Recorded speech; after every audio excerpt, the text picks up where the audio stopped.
So, most welcome, good morning to 1161 of the Heidegger series.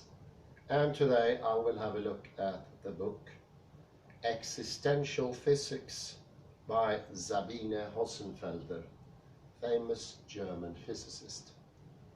It has subtitled A Scientist's Guide to Life's Biggest Questions. And we will put it in two parts today, the lecture. So first we're going to read chapter 6 of the book, starting from page 125. Thank you for the page. And it's named Has Physics Ruled Out Free Will? And then I will compare it to the Magnum Opus, a condensated format of the defense for free will by Carlo Rovelli. That will be after the break. I'll see if we can put them together directly to make one singular flow. Chapter 6. Has Physics Ruled Out Free Will? A quagmire of evasion. Sounds very promising, I think. The major problem with discussions about free will is that philosophers have put forward a heap of definitions that have nothing to do with what philosophers think free will means. I'm tempted to write normal people as opposed to philosophers. Close to the microphone.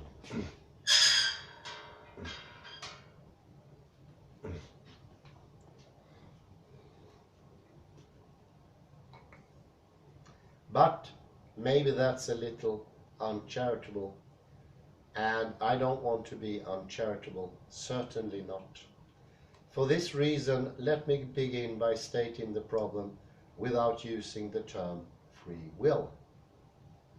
The currently established laws of nature are deterministic, with a random element from quantum mechanics.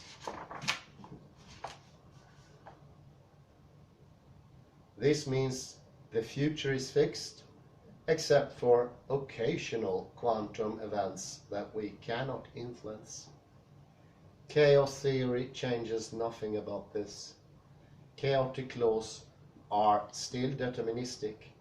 They are just difficult to predict, because what happens depends very sensitively on the initial conditions.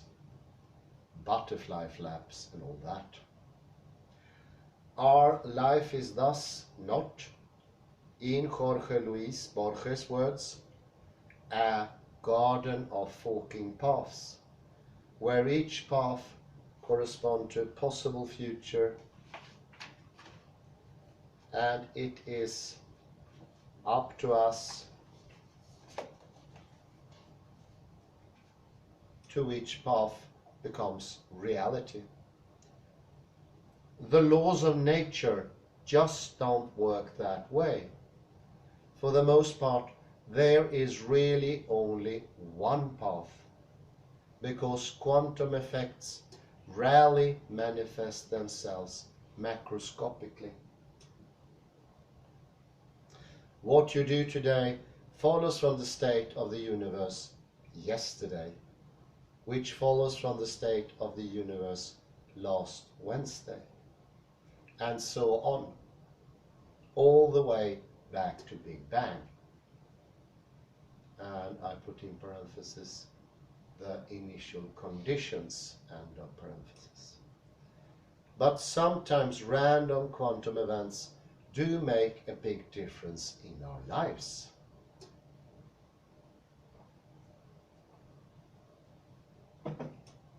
Remember the researcher, I think that was previous chapter, who might get into a highway accident, but depending on where a particle appeared on her screen. The paths do fork every once in a while, but we have no say in it. Quantum events are fundamentally random and not influenced by anything. Certainly not by our thoughts. As promised, I didn't use the term free will to lay out the situation.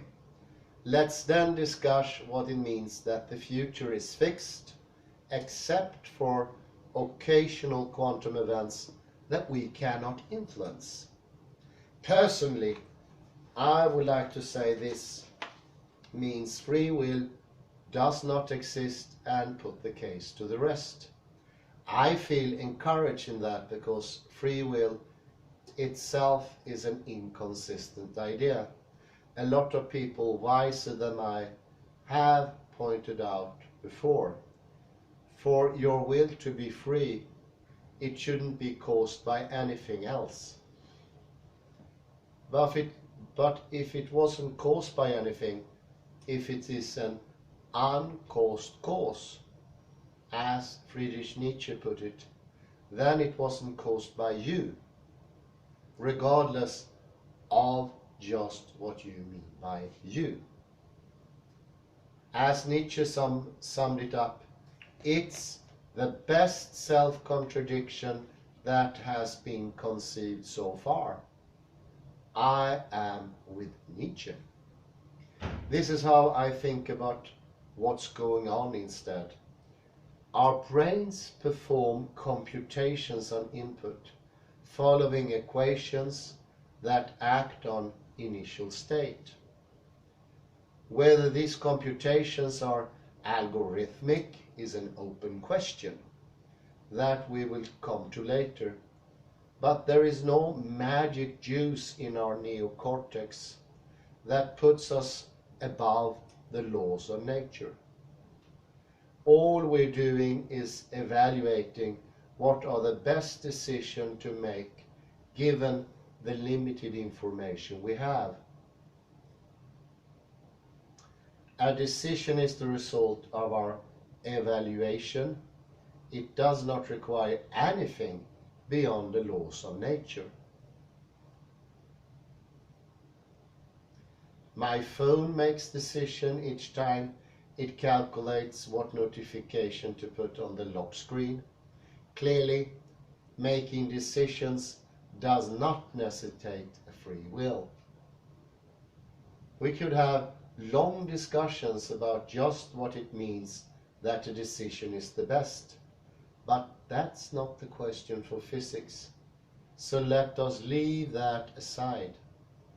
Point is, we are evaluating input and trying to optimize our lives using some criteria that are partly learned and partly hardwired into our brains.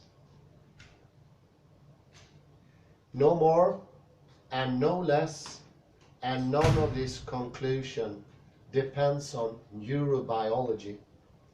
It is still unclear how much of our decision making is conscious and how much is influenced by subconscious brain process. But just how the division into conscious and subconscious work is actually irrelevant for the question whether the outcome was determined. Good point. If free will doesn't make sense, why then do many people feel it describes how they're going about their evaluations? Well, because we don't know the result of our thinking before we're done. Otherwise, we wouldn't have done the thinking. As Ludwig Wittgenstein put it,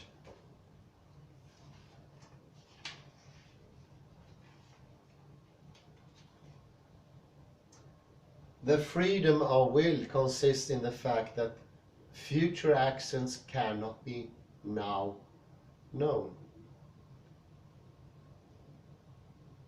This is coming from Philosophical Investigation, or Tractatus. What do you think? Tractatus. Yes, of course. His Tractatus is now a century old, so it's not like this is breaking news. Case settled? Of course not. Because one can certainly go and define something and then call it free will.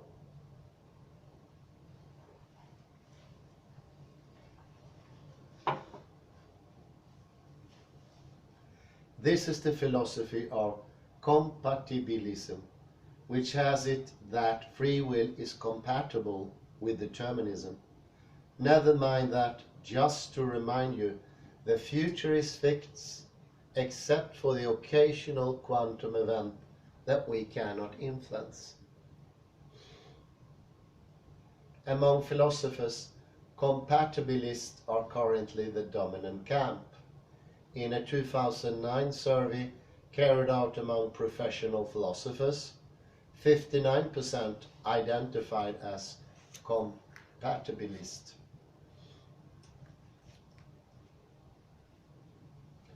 The second biggest camp among philosophers are libertarians, who argue that free will is incompatible with determinism, but that because free will exists, determinism must be false. I will not discuss libertarianism because, well, it's incompatible with what we know about nature. Let us therefore talk a little more about compatibilism, the philosophy that Immanuel Kant charmingly characterized as a wretched subterfuge, that the 19th century philosopher William James put down as a quagmire of evasion, and that the contemporary philosopher Wallace Matson called out as the most flabbergasting instance of the fallacy of changing the subject. Good. Yes, indeed. How do you get free will to be compatible with the laws of nature? Keeping in mind that, let's not forget, the future is fixed except for occasional quantum events that we can't influence.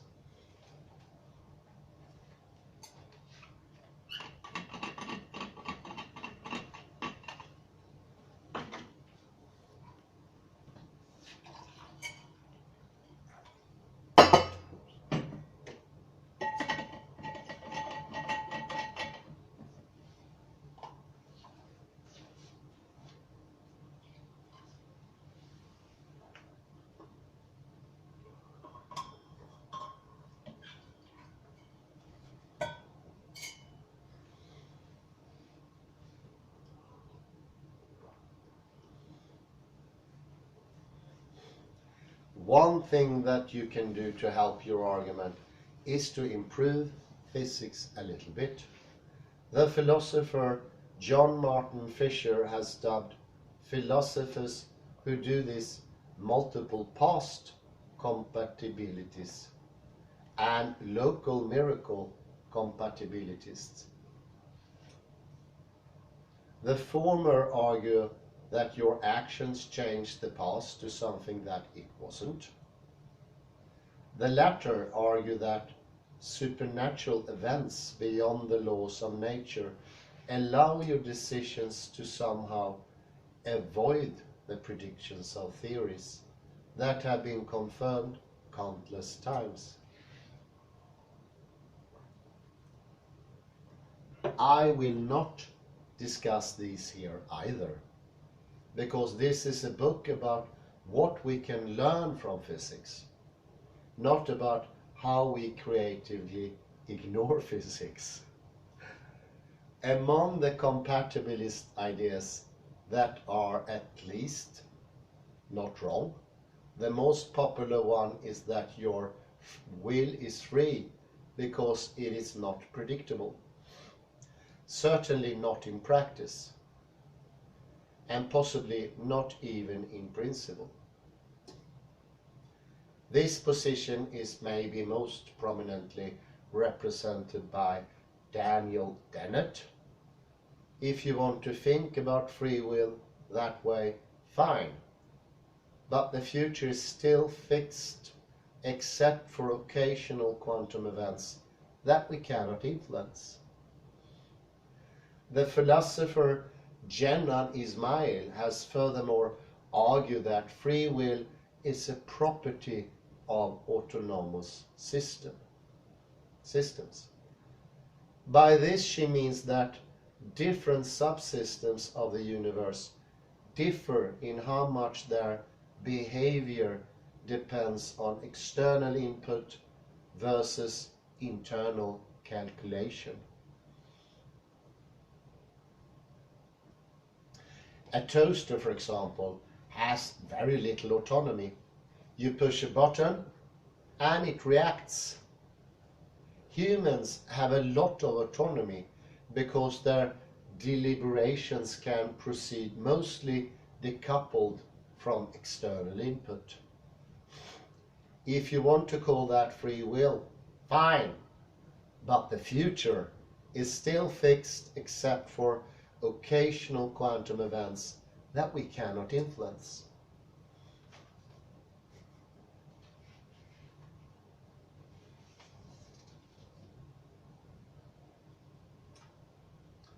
There are quite a few physicists who have backed compatibilism by finding niches in which to embed free will into the laws of nature.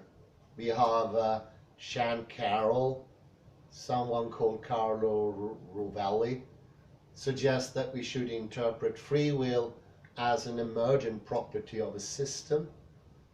A pepped-up version of this argument was recently put forward by Philip Ball. It relies on using causal relations between macroscopic concepts, so also emergent properties, to define free will. Remember that emergent properties are those that arise in approximate descriptions on a large scale when details of the microphysics have been averaged. It is, let me put that in parentheses, it is the too many details, so we have to average a stochastic thing, and therefore we can't know exactly. It is approximate. End of parenthesis. There's a figure here, I don't think it's needful, it's just a bifurcation. Figure 11 illustrates how this can be used to make place for free will. On the microscopic level, the paths are determined by initial value, that is by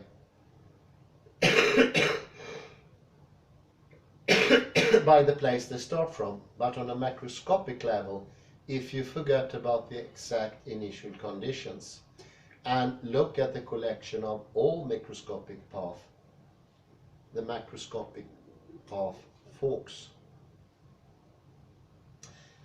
The above-mentioned physicists now say that if you ignore the determined behavior of particles on the macroscopic level, then you can no longer make predictions on the macroscopic level. The paths fork. Hooray! Of course this happens just because you've ignored what's really going on. Yeah, you can do that. But the future is still fixed, except for occasional quantum events that we can't influence. When Sean Carroll summed up his compatibilist stance with free will is as real as baseball, he should have added and equally free. Having said that, I don't have a big problem with physicists or philosophers' compatibilist definitions of free will.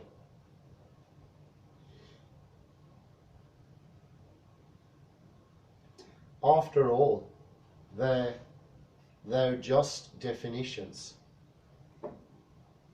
Neither right nor wrong, merely more or less useful. But I don't think such verbal acrobatics address the issue that normal people, I mean non-philosophers, worry about.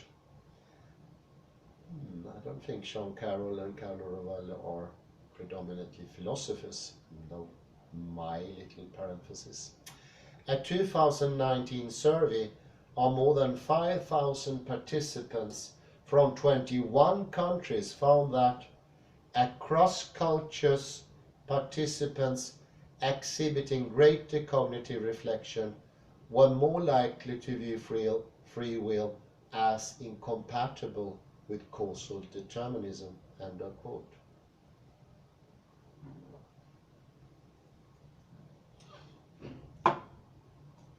It seems we weren't born to be compatibilists. That's why, for many of us, learning physics shakes up your belief in what you think of free will, as it did for me. This, in my mind, is the issue that needs to be addressed. As you see, it isn't easy to make sense of free will while respecting the laws of nature. Fundamentally, the problem is that, for all we currently know, strong emergence just isn't possible.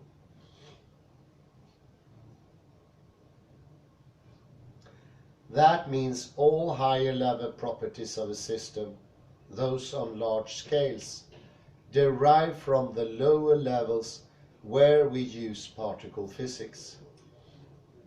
Hence, it doesn't matter just how you define free will. It's still derived from the microscopic behavior of particles. Because everything does. The only way I can see to make sense of free will is therefore that the derivation from the macroscopic theory fails for some cases for some reasons. The strong emergence could be an actual property of nature, and we could have macroscopic phenomena, free will among them, that are truly independent of that microphysics. We don't now have a shred of evidence that this indeed happens. But it's interesting to think about what it would take.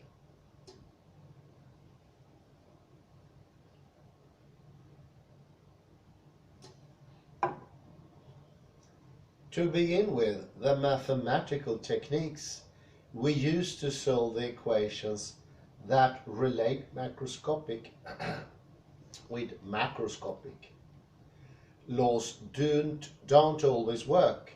They often rely on certain approximations. And when those approximations aren't adequate to describe the system of interest, we just don't know what to do with the equations. This is a practical problem for sure, but it doesn't matter insofar as the properties of the laws are concerned. The relation between the deeper and higher levels doesn't go away just because we don't know how to solve the equations that relate them. What gets us a little closer to strong emergence are two examples where physicists have studied the question whether composite systems can have properties whose value is undecidable for a macroscopic phenomena that is free of the microphysics than just saying we don't know how to compute it. It would actually prove that it can't be computed. But these two examples require infinitely large system for argument to work. The statement then comes down to saying that for an infinitely large system, certain properties cannot be calculated on a classical computer infinite time. It is not a situation we'd encounter in reality, and hence it doesn't help with free will. However, it could be that the derivation of the macroscopic behavior from the microphysics fails for another reason.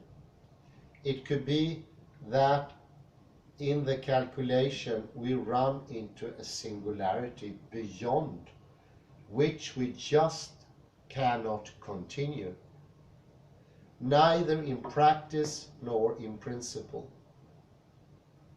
This does not necessarily bring back infinites again, for in mathematics a singular point is not always associated with something becoming infinite. It's just a point where a function can't be continued. Sorry, need to blow my nostril.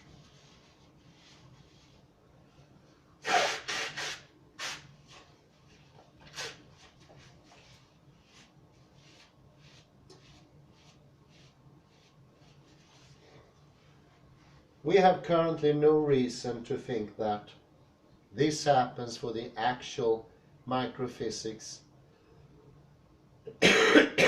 that is realized in our universe.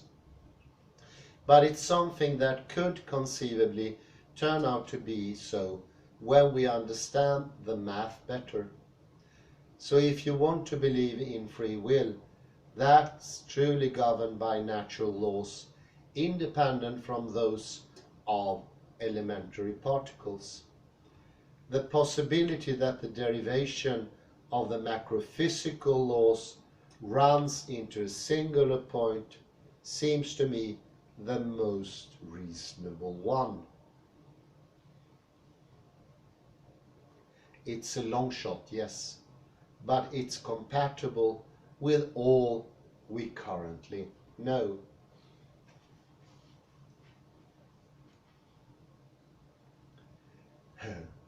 Life without free will. The American science writer John Horgan calls me a free will denier. And by now you probably understand why. But I certainly do not deny that many humans have the impression that they have free will. We also, however, have the impression that the present moment is special, which we already saw is an illusion. And if I went by my impression, I'd say that the horizontal lines in figure 12 aren't parallel. I'll show that for you. Be very careful with it. Yeah. Yes, that's good. They don't look parallel. Coffee var illusion. They are parallel. It's impossible to see.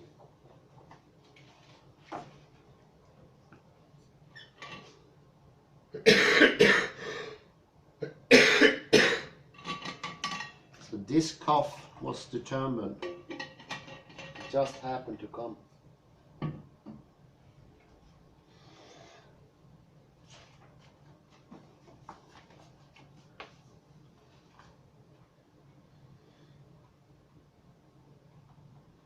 I'd say the horizontal lines in figure 12 aren't parallel. If my research in the foundations of physics has taught me one thing, it's that one shouldn't count on personal impressions.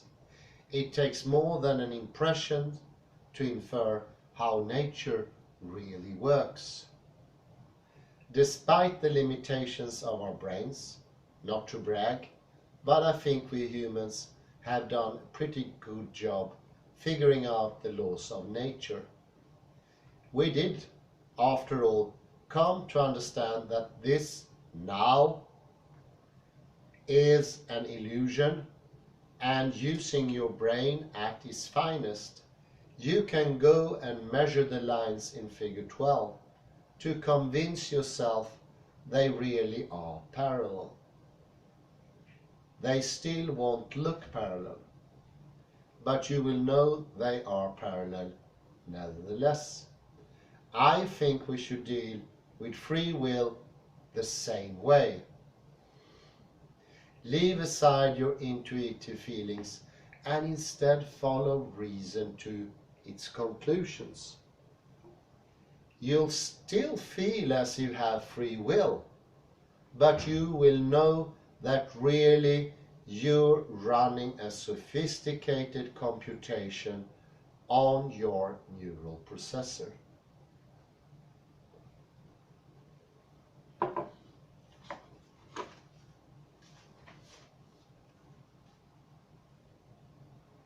But I'm not trying to missionize you. As I said, it all depends on how you define free will. If you prefer a compatibilist definition of free will and wanted to continue to use the term, science has nothing against that. Therefore, to answer this chapter's question, has physics ruled out free will? No, it has merely ruled out certain ideas about free will. Because for all we currently know, the future is fixed, except for occasional quantum events that we cannot influence. How can we deal with this? I get asked this a lot. It seems to me the problem is that many of us grew up with intuitive ideas about how our own decision making works. And when these naive ideas run into conflict with what we learn about physics, we have to readjust our self-image. This isn't all that easy, but there are a few ways to sort it out. The easiest way to deal with it is through dualism, according to which the mind has a non-physical component. Using dualism, you can treat free will as a scientific concept, a property of your soul, if you wish.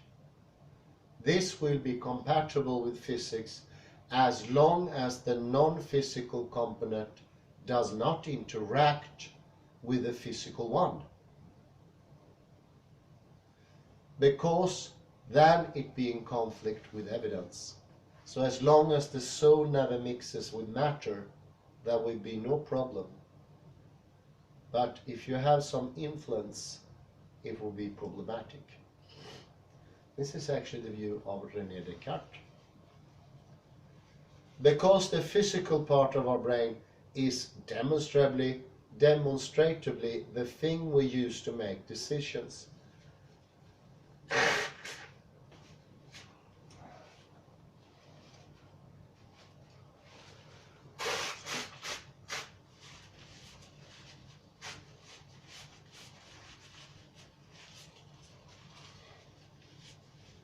I don't see what one gains from believing in a non-physical free will, but then this isn't a new problem with dualism, and at least it isn't wrong.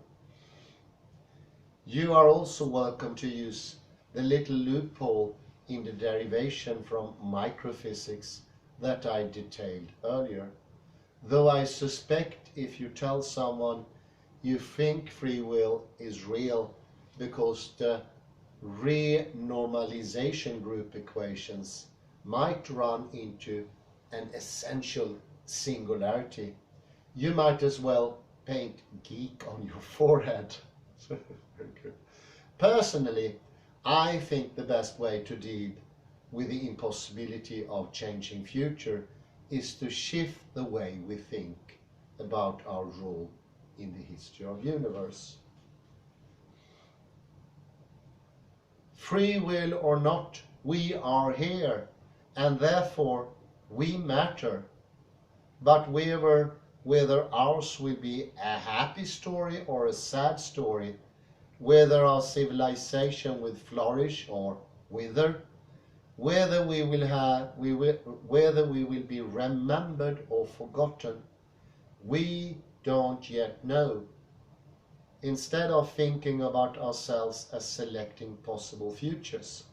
I suggest we remain curious about what's to come and strive to learn more about ourselves and the universe we inhabit.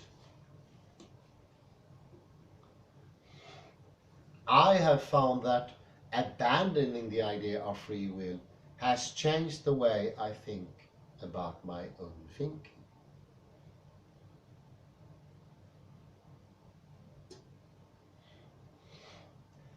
I have begun to pay more attention to what we know about the shortcomings of human cognition, logical fallacies and biases, realizing that in the end I am just working away on input I collect.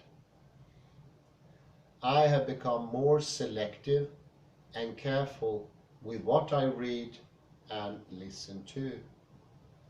As odd this may sound, in some circumstances I've had to work hard to convince myself to listen to myself. For example, I commuted for several years between Germany and Sweden, racking up dozens of flights a year. Yet for some reason it didn't occur to me to sign up for a frequent flyer card.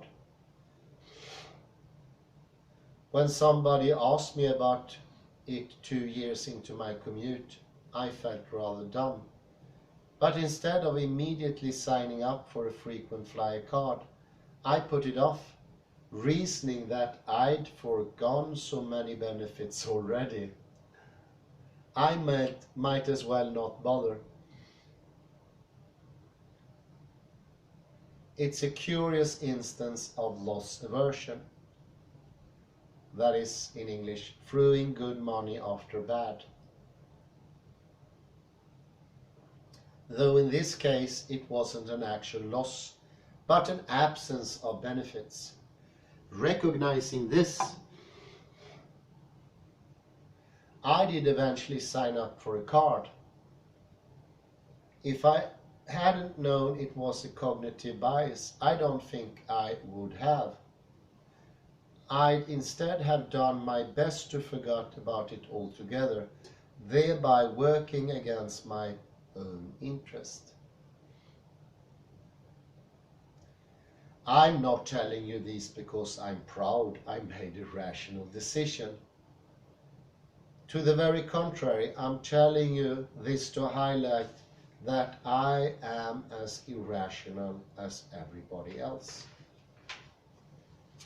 Yet I think I have benefited from accepting that my brain is a machine, a sophisticated machine, all right, but still prone to error. And it helps to know which tasks it struggled with.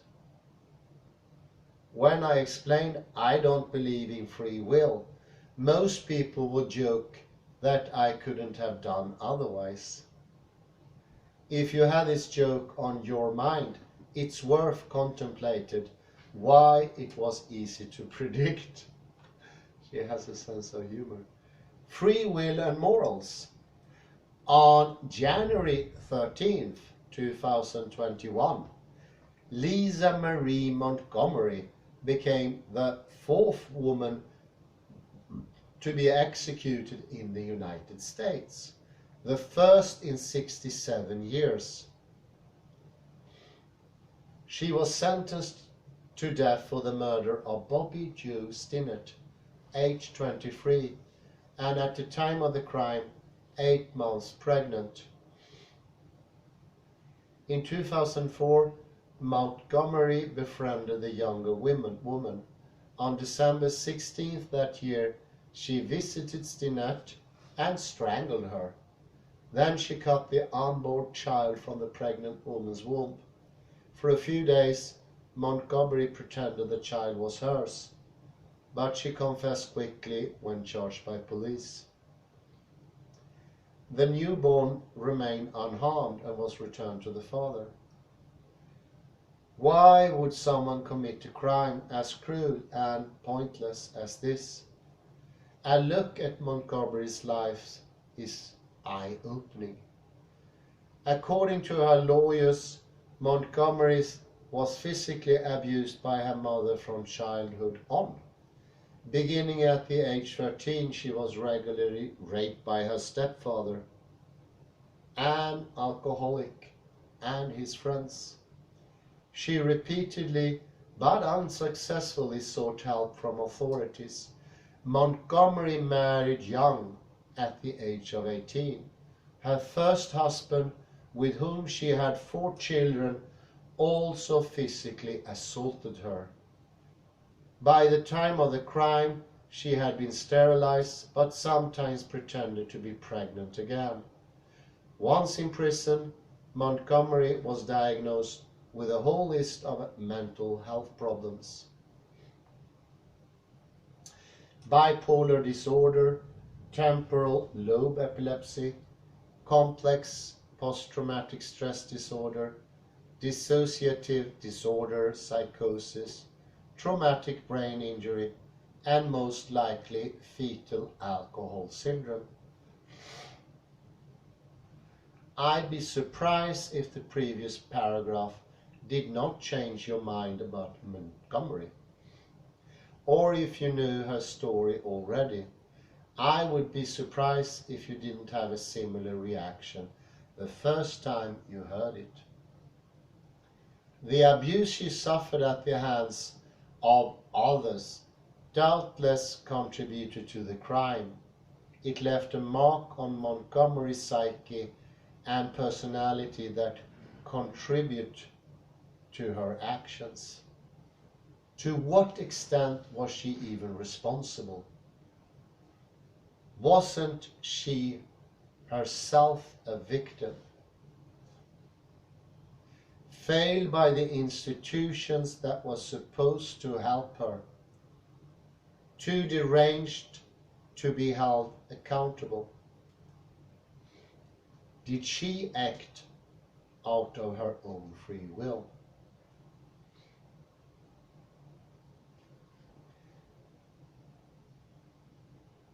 We frequently associate free will with moral responsibility in this way, which is how it enters our discussions about politics, religion, crime and punishment.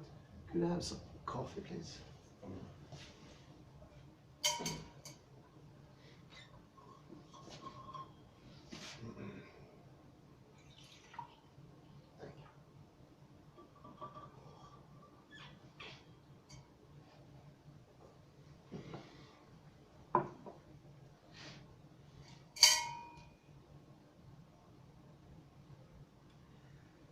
Did she act out of her own free will? We frequently associate free will with moral responsibility in this way, which is how it enters our discussions about politics, religion, crime and punishment. Many of us also use free will as a reasoning device to evaluate personal questions of guilt, remorse, and blame.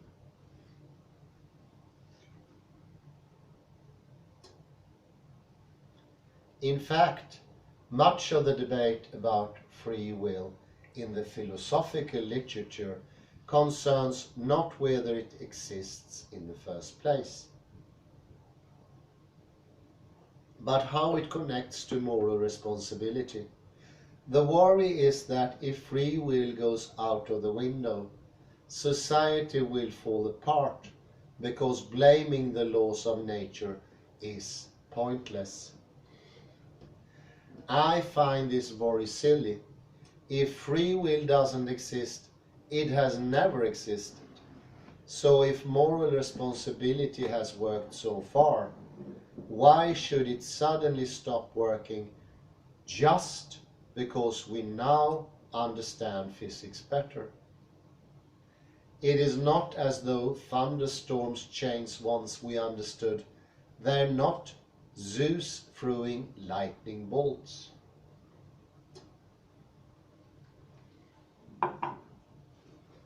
The philosophical discourse about moral responsibility therefore seems superfluous to me. It is easy enough to explain why we, as individuals and societies, assign responsibility to people rather than to the laws of nature.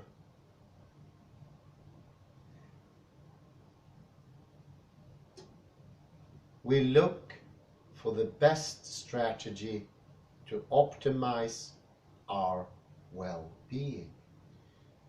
And trying to change the laws of nature is a bad strategy. Again, one can debate just exactly what well-being means. The fact that we don't all agree on what it means is a major source of conflict. But just exactly what it is that our brains try to optimize and what the difference is between your and my optimization isn't the point here.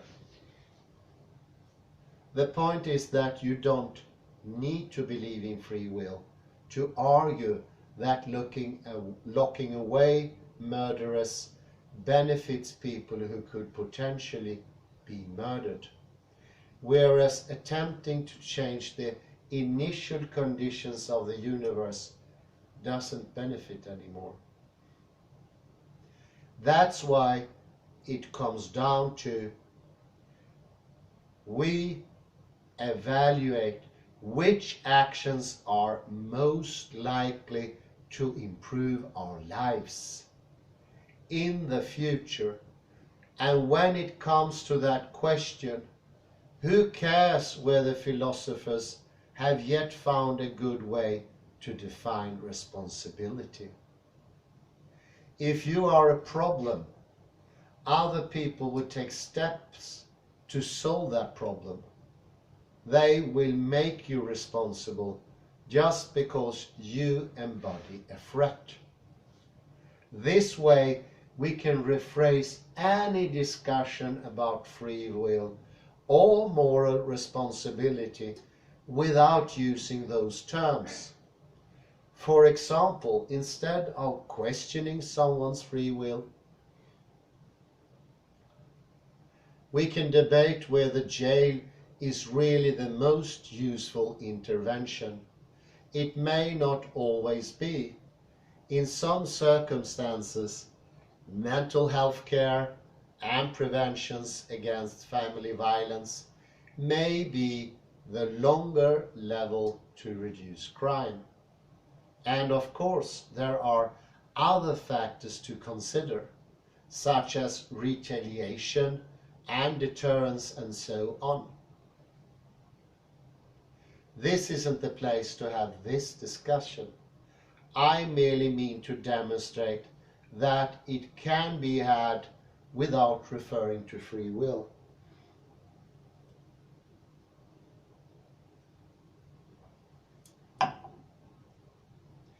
The same can be done for personal situations. Whenever you ask a question like, but could they have done differently? You are evaluating the likelihood that it may happen again.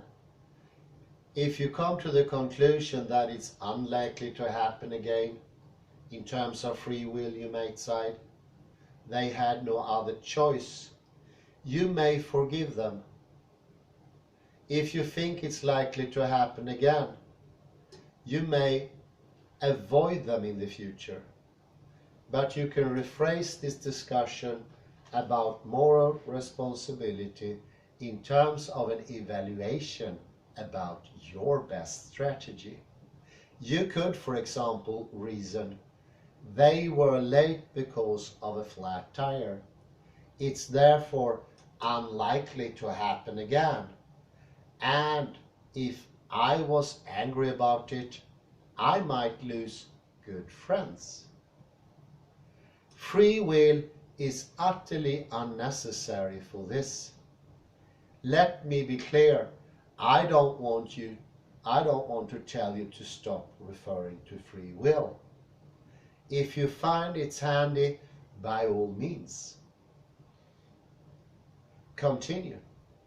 I just wanted to offer examples for how one could make moral judgments without it. This matters to me because I am somewhat offended by being cast as morally defunct just because I agree with Nietzsche that free will is an oxymoron. The situation is not helped by the recurring claim that people who do not believe in free will are likelier to cheat or harm others. This view was expressed, for example, by Azim Sharif and Kathleen Walsh in 2014 Scientific American, in an article in which they said their research shows that the more people doubt free will, the more lenient they become towards those accused of crimes, and the more willing they are to break the rules themselves and harm others to get what they want. End of quote. First, let me note that, as is often the case in psychology, other studies have given different results. For example, a 2017 study on free will and moral behavior concluded, we observed that disbelief in free will had a positive impact on the morality of decisions towards others. The question is the subject of ongoing research. The brief summary is that it's still unclear how belief in free will relates to moral behavior. More insightful is to look at how these studies were conducted in the first place. They usually work with two separate groups, one primed to free will and the other one a neutral control group. One primed to doubt free will, the other one a neutral control group.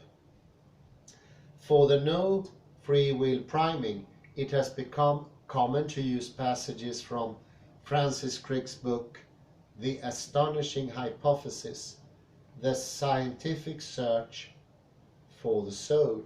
Here's an excerpt.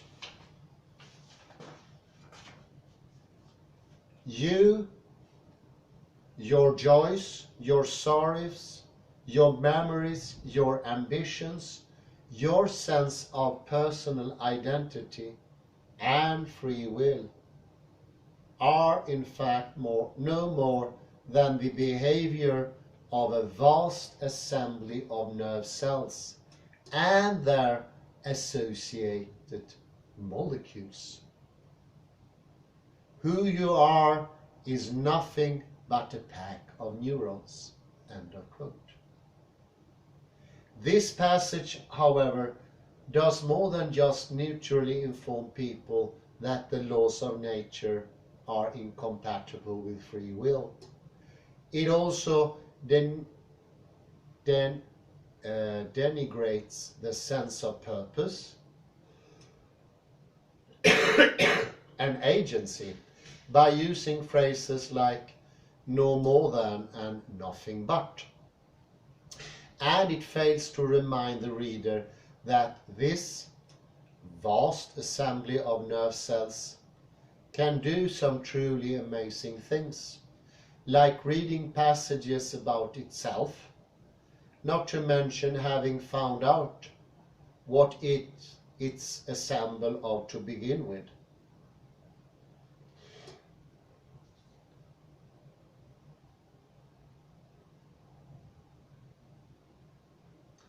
Of course, Crick's passage is deliberately sharply phrased to get his message across. Nothing wrong with that, in and of itself. But it doesn't prime people just to question free will. It primes them for fatalism, the idea that it doesn't matter what you do. Suppose it primed them instead by using this passage. You, your joys and your sorrows, your memories and your ambitions, your sense of personal identity and free will are the results of a delicately interwoven assembly of nerve cells and their associated molecules. That pack of neurons is the product of billions of years of evolution. It endows you with an unparalleled ability to communicate and collaborate, and a capacity for rational thought superior to that of all other species. End of quote. Well, not as punchy as Crick's version, I admit, but I hope it illustrates what I mean. This version also informs the readers that their thoughts and actions are entirely a result of neural activity. It does so, however, by emphasizing how remarkable our thinking abilities are. It would be interesting to see whether people primed in this way to disbelieve in free will are still more likely to cheat on tests, don't you think? The brief answer: according to the currently established laws of nature, the future is determined by the past, except for occasional quantum events that we cannot influence. Whether you take that to mean that free will does not exist depends on your definition of free will. Thank you very much, Sabine Hossenfelder, and very interesting. I had no idea she was commuting to Sweden. That would be interesting to look into. Maybe she went to Lund or Stockholm. Why? We put in a pause there and I have a sandwich. So, now we're going to Carlo Rovelli, and here is no particular book or chapter, but as you will see when we go through an article here written by Paul Austin Murphy, his view is something that makes free will necessary rather than possible. So it's something that is called Carlo Rovelli's relational quantum mechanics. And I will use this article and something written by Carlo Rovelli. The article by Carlo Rovelli is so difficult, so I will only go through it briefly and try to make as much of a summary I can. But this article, I'm really happy to say, it is something I read and printed out 1.5 years ago. I think I probably threw it away. What is now, I do understand at least 80–90% of it. So there is a development, and of course that is very gratifying. I'm progressing. Well, let's start with it, what Paul Austin Murphy is writing. Carlo Rovelli is an Italian theoretical physicist. He works mainly on quantum gravity. He is also a founder of loop gravity theory, along with the famous Lee Smolin. Rovelli won the second prize in the 2013 contest FQX, It from Bit or Bit from It, for his essay on relative information. His book, 7 Brief Lessons of Physics, has also been translated into 41 languages and sold over 1 million copies worldwide. Rovelli introduced the relational interpretation of quantum mechanics in '94. Carlo Rovelli's overall position is classed as relational quantum mechanics, RQM. This is an interpretation of quantum mechanics in which a quantum system is seen as being observer dependent. In terms specifically of the word relational in relational quantum mechanics, this means that there's a relation between the observer and a quantum system. So you hear it is coming in directly from the start.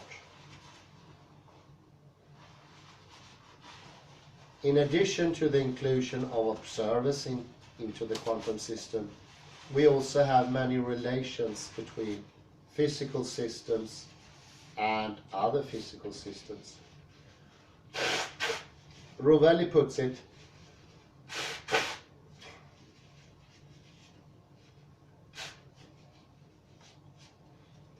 quantum mechanics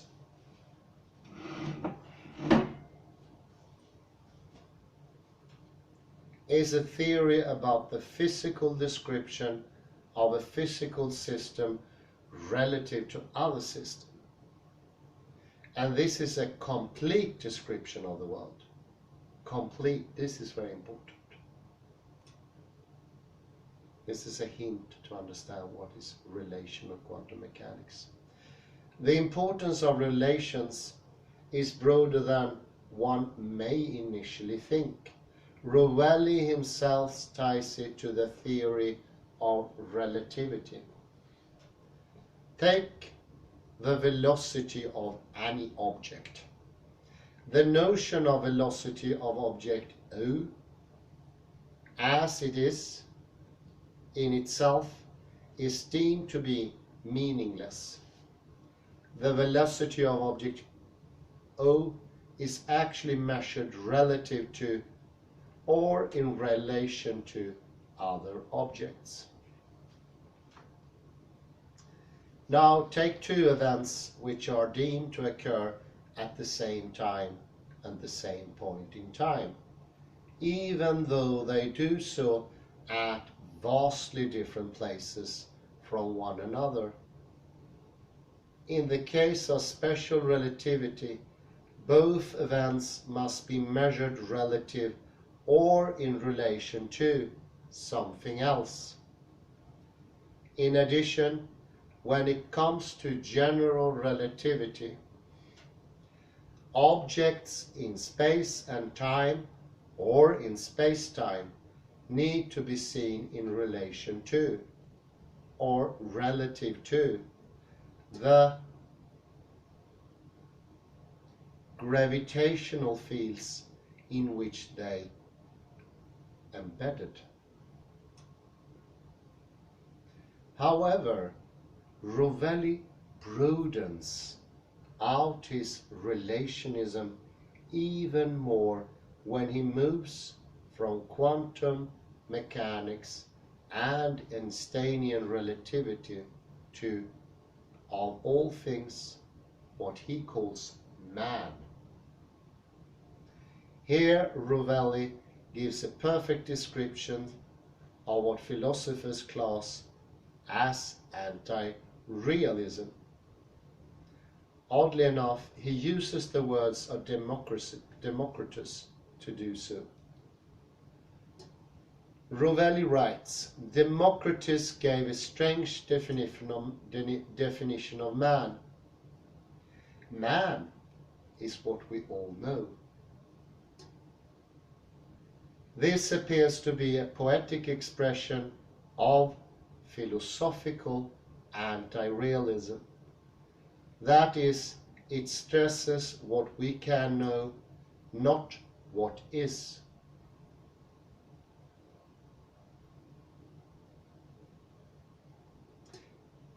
That anti-realist position is applied to man in this way.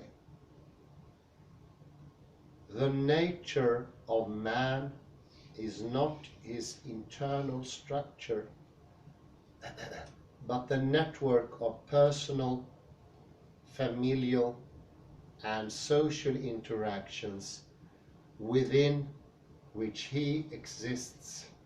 End of quote. We can say then that Rovelli doesn't believe that man has a substance or an internal structure, and he certainly doesn't have what philosophers call an essence. Indeed, man is nothing more than a network of relations. In this case, Rovelli's relationism moves from the quantum scale to the classical scale, and there is nothing more classical than man. However, here we can argue that there must be something or somethings which have these relations. So is it good enough to argue that whatever these things are, they are themselves made up entirely of relations? In the philosophical position called ontic structural realism, relations and mathematical structures are seen to be everything. Therefore, everything must go. Carlo Rovelli, on the other hand, stresses interactions. For example, he writes, "The description of a system in the end is nothing other than a way of summarizing all the past interaction with it and using them to predict the effect of future interactions." Having just mentioned ontic structuralism, realism, there is nothing in Rovelli's account that immediately clashes with ontic structural realism. It seems to be a simple difference in stress. Indeed, Rovelli himself also talks about relations. In any case, things or objects seem to be eliminated from the scene in Rovelli's scheme.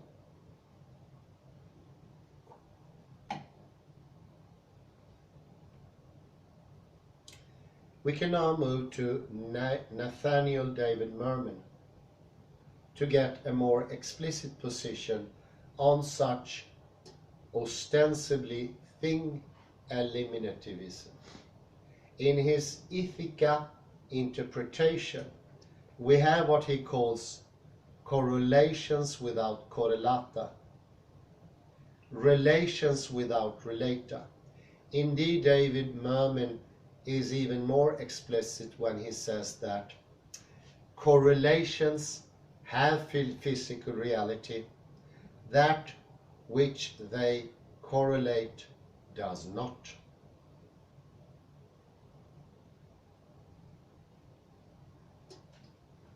That caused me to start thinking.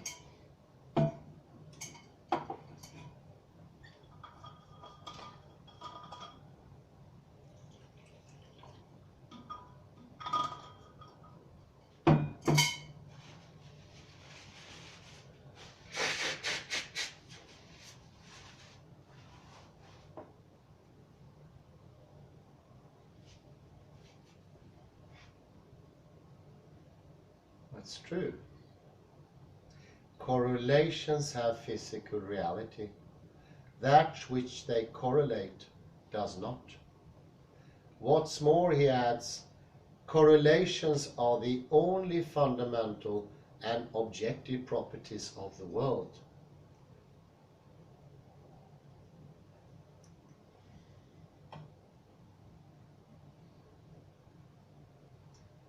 So whereas James Ladyman, an ontic structuralist realist, has sometimes said or implied that things aren't actually eliminated from his ontic structural realism, simply because things are themselves structures, Merman is far more explicit about his position. Much of this ties in with Werner Heisenberg's well-known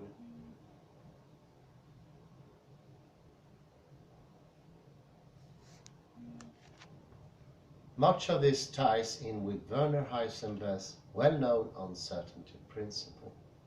In the updated language of Rovelli's relationism, it can be said that Heisenberg argued that it is only when the electron is interacting with another system that its position can be detected. When it's not interacting, the electron is spread out over many different positions. That is, the electron is in a quantum superposition of various different positions. What's more, this is a relationism which not only includes interactions with other systems, it also includes interactions with human observers. That is, the position of the electron can be determined by an observer, by a quantum reference system, or by an experimental apparatus or experiment. So this is a set of relations all the way down, from particles to systems to human observers to experimental setups. More technically, we have an observer system, O, which can be seen as an epistemic system, which interact with the quantum system S, which can be seen as an ontological system. O is the object I mentioned earlier. So O can never ever be taken out of S, the quantum system, because that is the ontological system. Without S there is no O, and vice versa. We therefore need to take in account the fact that there are or can be different accounts of the same quantum state or system. This is, after all, a variation on the underdetermination of theory by evidence idea.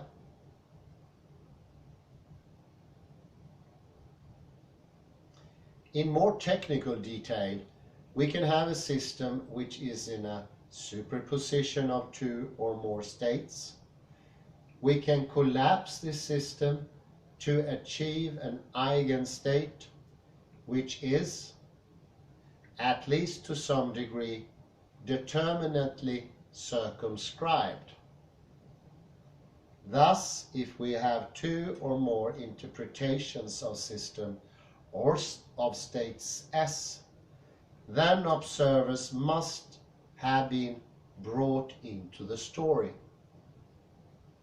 And that means that there are additional relations or interactions to consider.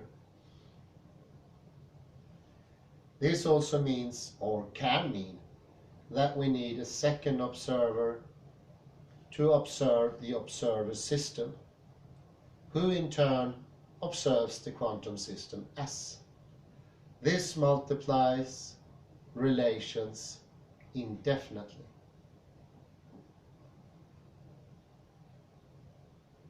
Indeed, don't we have a possible infinite regress on our hands here?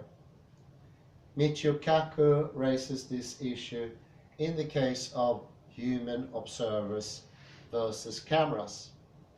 Kaku writes, some people who dislike introducing consciousness into physics claim that a camera can make an observation of an electron.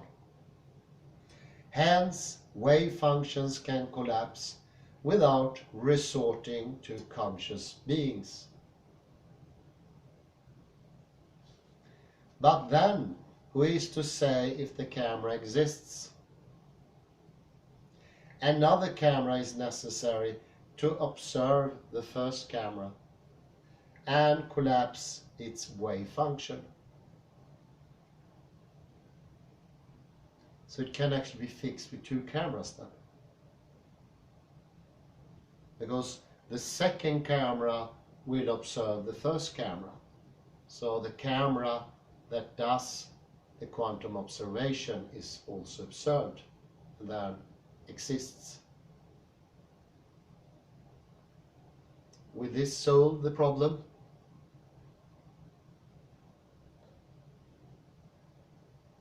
Yes, you have always the supreme observer. You need always a supreme observer. Well, the problem is that what observes the second camera? There is no observation of the second camera. So in the end you need the third camera, and you'll need the fourth camera, and you need the fifth camera ad infinitum. So this is a concrete example of the problem of Wigner's friend. Wigner's friend is the second most famous quantum metaphor or quantum joke. Of course, the most known is Schrödinger's cat. Schrödinger's cat. That is, if I collapse the wave function for an electron, then my friend has to observe me collapsing the electron's wave function. He also needs to collapse the wave function, which is myself collapsing the electron's wave function. Then a friend or my friend will need to observe my friend to collapse the wave function, which is my friend, who in turn is collapsing the wave function, which is myself collapsing the electron's function, and so on.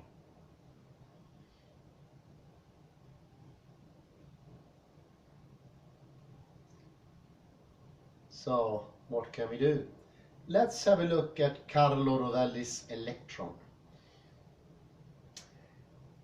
Rovelli puts an everything must go position for the electron. Or at the very least, he argues that an electron is not a thing without its relations or interactions. In Rovelli's own words, an electron is nowhere when it is not interacting. Things only exist by jumping from one interaction to another. Of course, in many respects, this is a standard account of an electron and the wave function. Rovelli adds more to this account of an electron in the following. What if, effectively, electrons could vanish and reappear? What if these were the mysterious quantum leads which appear to underlie the structure of the atomic spectra? What if, between one interaction with something and another with something else, the electron could literally be nowhere? Semantically, we can now ask this question: if the electron does literally vanish, then how can it reappear? How can something that ceases to be then reappear? Surely if something vanishes or ceases to be, then something entirely new or something else must appear.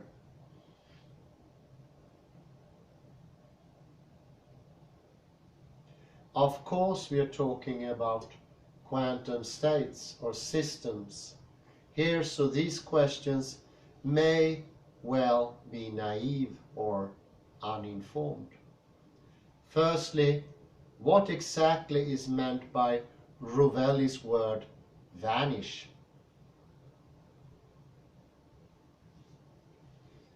What we may have is various fields and forces which are strong or excited, as in excitations of fields, at one space-time point, which become weak at other space-time points, and then appear or become stronger at another space-time point.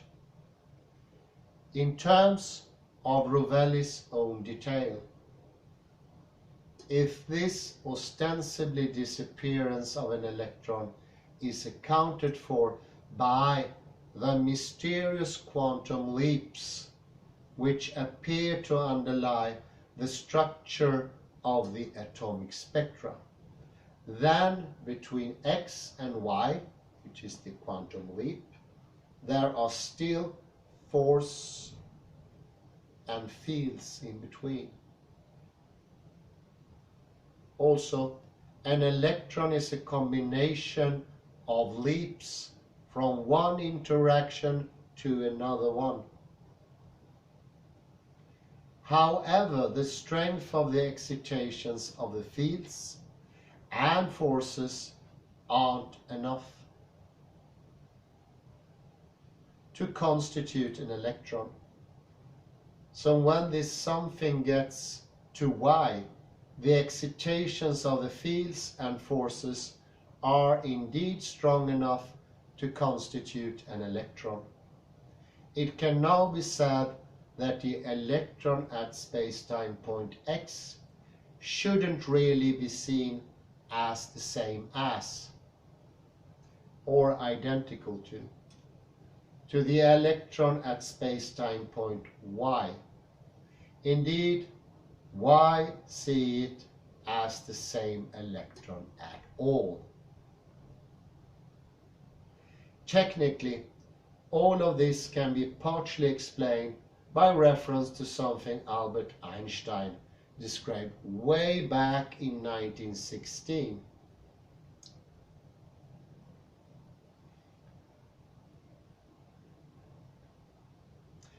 An electron can be, or actually be, this is more, it is not in an excited state. It is the excited state. An electron can be the excited state of fields and forces. That partly means that the electron has extra energy to that which it had before. Indeed, it may not be correct to see it as the same electron before it had that excited state of an extra energy. One other consequence of this excited electron is that if a photon with a particular wavelength passes the electron, then that photon can make the electron leap, fall, jump into a lower energy state. That in turn will result in another photon being released with the same wavelength as the first photon. So then we could have two photons, whatever that means.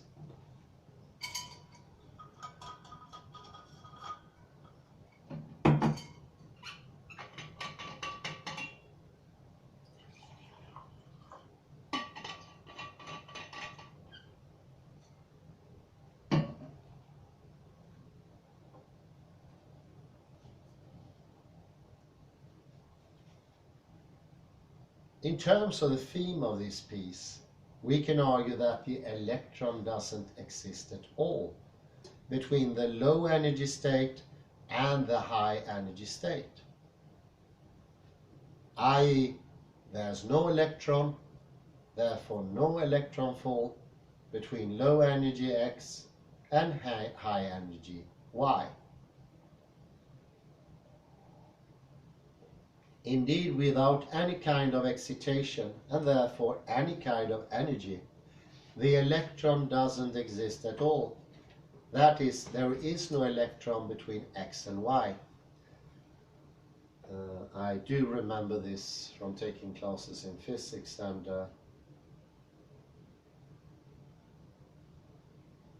this is quite another way of looking at it. Because we always had electrons that were jumping from one state to another. Electrons and the jump. The excited state is the electron. How great.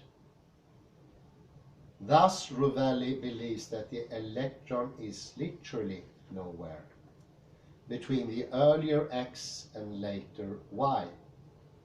In that case, it makes no sense to say that the electron is nowhere.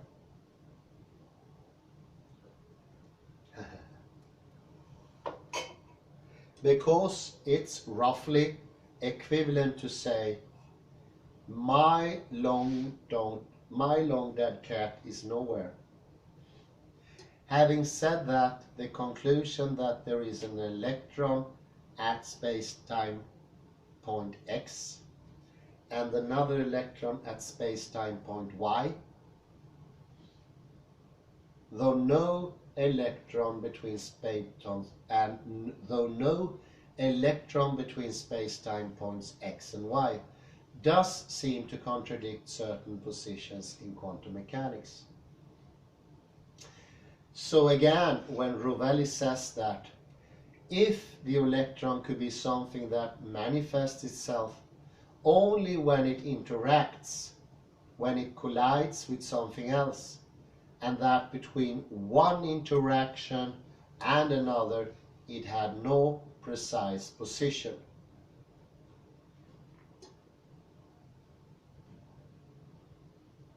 I would express it this way. There is no electron between the interactions. If an electron exists at space-time point X due to interactions, then when such interactions cease, the electron itself ceases to exist. And when we have another interaction at space-time point Y, then there is an entirely new electron. In other words, in the spatiotemporal region between space-time point X and Y, there is literally no electron.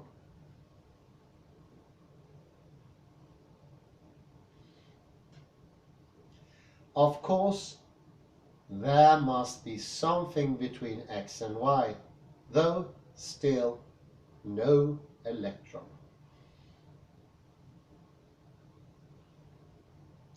Systems, systems, and more systems. To make this talk of systems simpler, it's worth noting, again, that human observers are also classed as system. What's more, relationism actually appears to introduce an element of relativism when it comes to an electron. It only has a meaning relative to an observer or a system.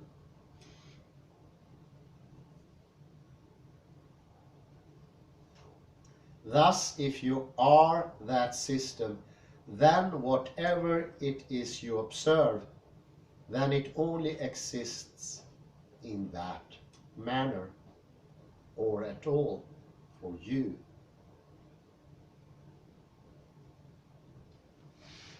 In Rovelli's words, it only exists in that manner because you've interacted with it. This stress on systems observing or measuring systems may seem to make any kind of realist ontology impossible. With regard to quantum mechanics, at least realism is impossible as it's expressed in the following way, the old way of realism.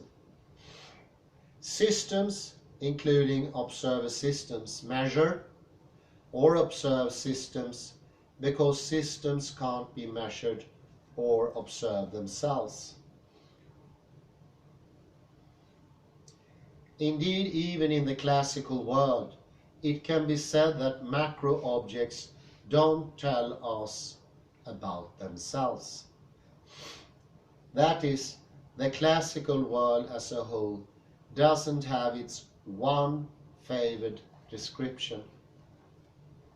That's why systems are required at both the quantum and classical levels.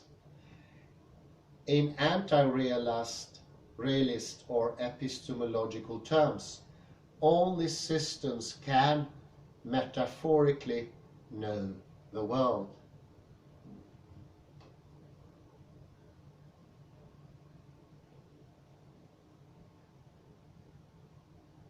Simon B. Cohen, a Canadian mathematician, stressed another way in which systems themselves, cells rather than the world, are of importance in quantum mechanics. He wrote, "The basic change in the classical framework which we advocate lies in dropping the assumption of absoluteness of physical properties of interacting systems.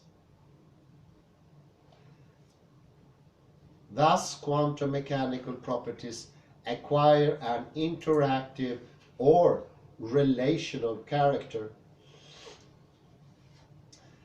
That is, physical properties only become absolute when they interact, or instead, we can drop the notion of absoluteness altogether and say that we can only know physical things when they interact.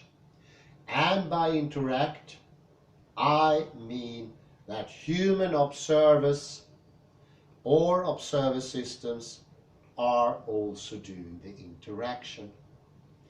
This surely is a newish addition to the anti-realist armory.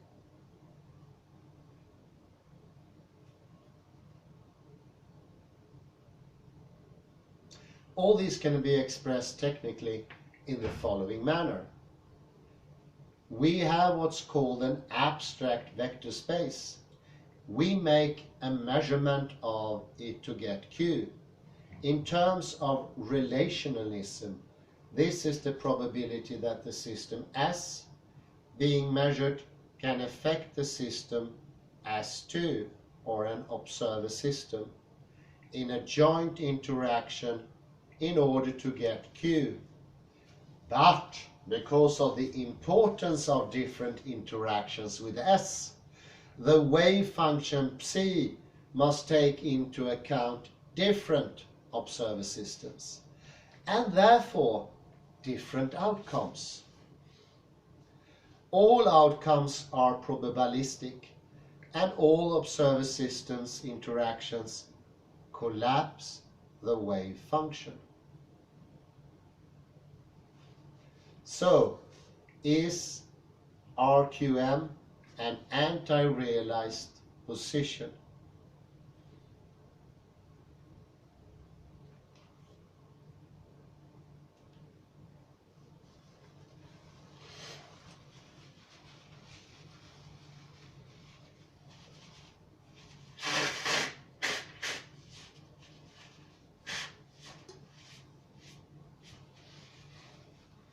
A philosophical bias can be displayed here if it's argued that relational quantum mechanics is basically advancing the position that epistemology trumps ontology. RQM is about what we can know and what we can't know.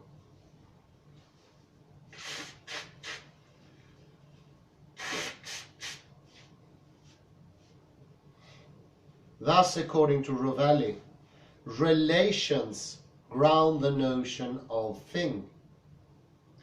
Epistemically, we can know these relations, we can't also know things. And because of that, Rovelli also says that the world of quantum mechanics is not a world of objects, it's a world of events. Now it can of course be said that it must be things or some things which interact. Yes, though again, can we know anything about these things? So if we are dealing what Rovelli calls occurrences, then as a consequence, we are also dealing with relations. That is, if anything, occurrences or interactions can only be occurrences or interactions between a system and another system. It can be argued that we know nothing of things. We only know about the relations between a system and another system. So things aren't said not to exist. It's simply a case of things actually being, at least in some sense, Kantian noumena.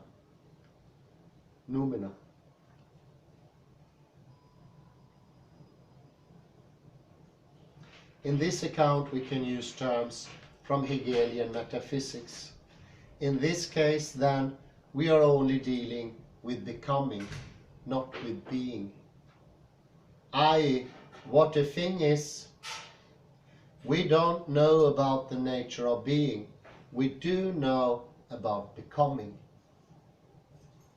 In fact, Rovelli says that something which appears to be mereological in nature, he believes that things are built by the happenings of elementary events. That is, a thing is the sum of the elementary events which constitute it.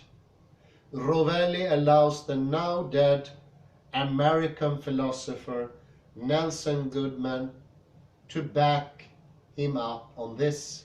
He quotes Goodman thus: "An object is a monotonous process." Here again we have the mereological reality of an object being constituted by its processes or events. If you take away the events, then you also take away the objects. The object then is nothing more than the processes or events which constitutes it. Even those processes or events are monotonous. So whereas Goodman expresses himself in philosophical terms by talking about an object, Rovelli himself elaborates by saying that an object, such as a stone or an electron, is actually a vibration of quanta that maintains its structure for a while. Conclusion. It appears that there is nothing much in Carlo Rovelli's account that's radically at odds with certain other interpretation of quantum mechanics. It also squares fairly well with a philosophical account offered by ontic structural realist. It squares very well with a physics and philosophy account of Lee Smolin. And it even squares with some other interpretations offered by pure physicists, i.e. non-philosophical. It certainly squares with uninterpreted quantum mechanics. whether or not there is a neat line in the sand which can be drawn between interpreted and uninterpreted quantum mechanics is hard to say. Fair enough. As just hinted, that's because we're talking about the interpretations of quantum mechanics here, and in terms of experiments, predictions, and technology, of a difference to such things. This also means that it may not be possible to conclusively establish which interpretation is true, or perhaps no interpretation is true. It may even be the case that truth shouldn't really come into this, because truth may require a metaphysically realist stance. Yet, in the domain of quantum mechanics, or perhaps elsewhere too, ontological realism may be impossible.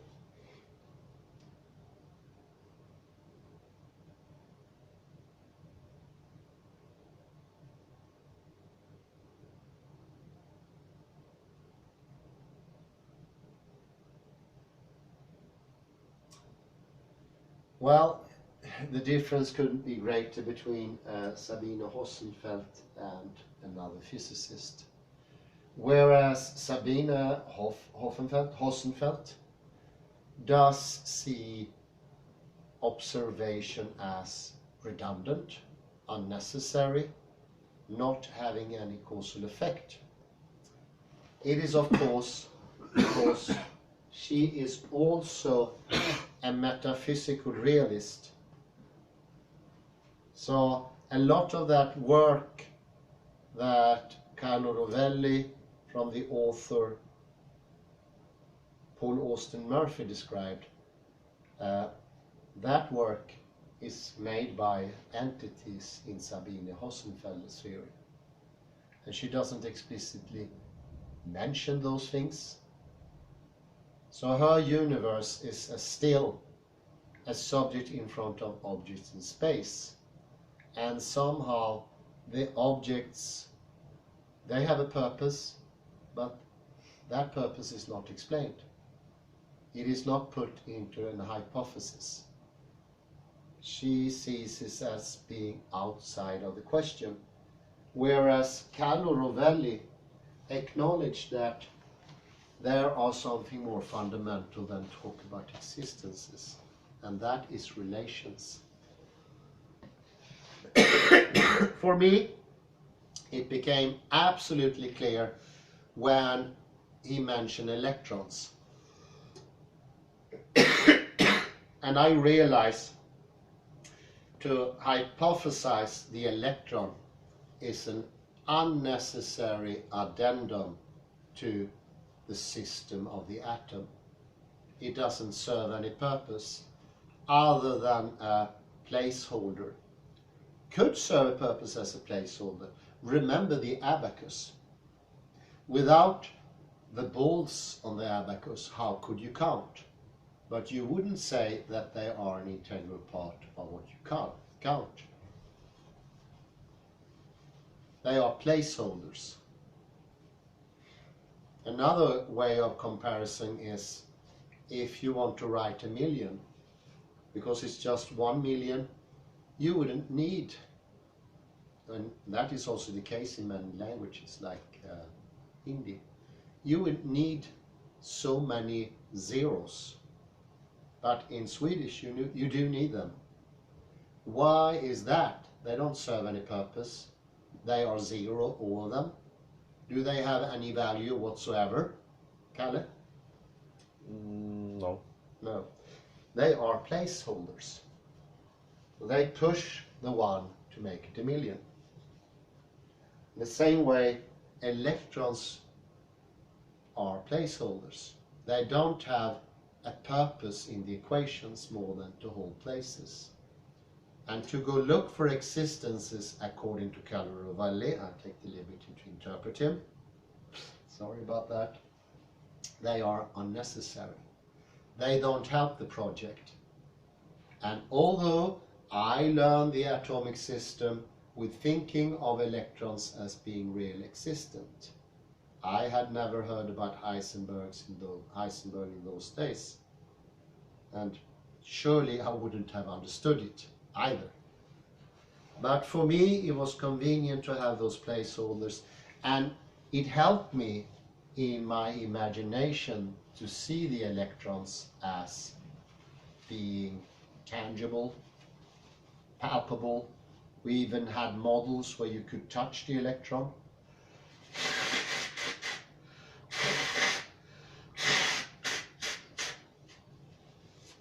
It is much easier to count on an abacus with true balls, and it's much easier to understand the calculations you need to do if the electrons are real, like a coffee table, or why not a coffee cup, something similar. But at the same instant as Carlo Rovelli pushes everything into the electrons being unnecessary, it's much harder to understand. Much harder. I am not a good example, but I printed the same articles 1.5 years ago, and I didn't understand it. I haven't studied this subject specifically, but we touched upon it, and I think that made the understanding possible.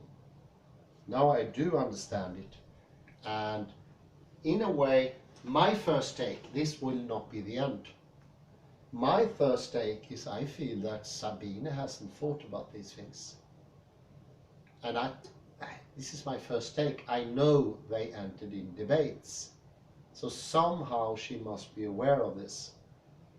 But it's clearly she and I and everyone else shared position when we studied the atomic models in high school. We have the idea that things exist. That's an easy way. I would never ever learn the atomic model where if my teacher would have said to me, they don't exist. Where should I put my thinking?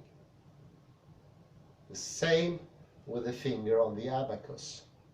A very skilled teacher or student of the abacus, I can actually imagine that he could do it just with a finger like this, without the balls. But as a beginner and an intermediate student, you can't. So we are used to things being tangible, and that's also part of our heritage, all the way back from the antiquity. So it's firmly established. If we were to leave the firmly established thinking, everything becomes, at least initially, incredibly difficult. And I would say it becomes so difficult, most people can't make the step even. It's impossible. It was impossible for me. Because it's a leap in thinking and a world without things. And of course the calculations do still work if we take away the placeholders. That's the amazing thing. What Carlo Rovelli says is correct. We don't need the atoms, we don't need the electrons. And that was actually shown indirectly or implicitly already by Werner Heisenberg and his uncertainty principle. Already there it is embedded in the idea. And I also think it's very interesting, and that's another thing, me as a more philosopher, it could be time to change the idea anti-realist, because he's a physicist, Carlo Rovelli. It doesn't really make sense to call a physicist anti-realist. His philosophical position is anti-realist. That's have to be that way. But he's working with things. He's actually, I would say, closer to the core than Sabine Hossenfelder. But that's my take. Carlo, you have something to say there? Sorry. To relate this to the famous cat of Schrödinger, it's difficult to digest the idea that is the observer, so to say, who decides. How can the observer, how can I decide if the cat is alive or dead?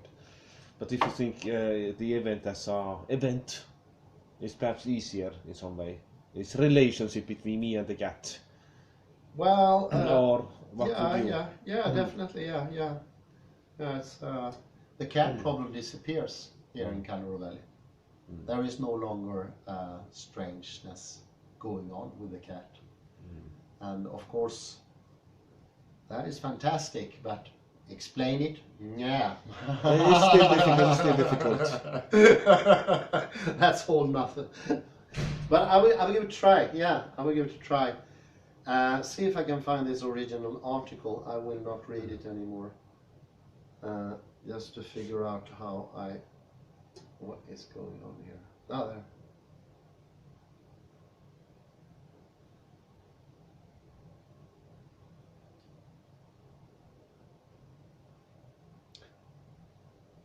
So Sabine's universe is static, Rovelli's is more active, simply put. Yeah. Yes, it's true. The relational quantum mechanics is his appella for his way of seeing this, and I think I should just read the abstract, or the appella it is. I suggest that the common unease with taking quantum mechanics as a fundamental, this is important too. This is a big difference between Sabine Hossenfelder and Carlo Rovelli. Carlo Rovelli sees quantum mechanics as fundamental. That does not Sabine Hossenfelder think. It's exceptional. It's undantag. As a fundamental description of nature could derive from the use of an incorrect notion, as the unease with the Lorentz transformations before Einstein derived from the notion of observer-independent time. I suggest that this incorrect notion that generates the unease with quantum mechanics is the notion of observer-independent state of a system, or observer-independent values of physical quantities. I reformulate the problem of the interpretation of quantum mechanics as the problem of deriving the formalism from a set of simple physical postulates. I consider a reformulation of the quantum mechanics in terms of information theory. All systems are assumed to be equivalent. There is no observer-observed distinction. So we don't make distinction between what is observed and the observer. And the theory describes only the information that systems have about each other. Nevertheless, the theory is complete. So Sabine sees all systems deriving information from two factors, the observed and the observer, whereas Carlo Rovelli sees observer systems as integrated, cannot be taken apart. And that doesn't matter if it's a living thing or a dead thing. Everything is relational, and so is the rest of the world. So it's a bit scary. I feel like I'm standing in front of a big cliff and it's 1,000 miles down. My stomach begins to feel uneasy. So of course, and the discussion Sabine had in Sweden or Germany, that would make sense. People would understand her and take her point. They wouldn't understand Carlo Rovelli. It doesn't matter how he changes his language. The first article was really easy written. But it's not so much the language as it is not how we... I would say some people say, I can't think like that. But There is no, they would say, there is no possibility for us as human beings to think in the terms of Carlo Rovelli. That it is actually something that is out of possibility. But how is it possible that his book has been translated into 41 languages? If he is difficult. It's not difficult at all. It's easier. To see something curious. We have here number 41.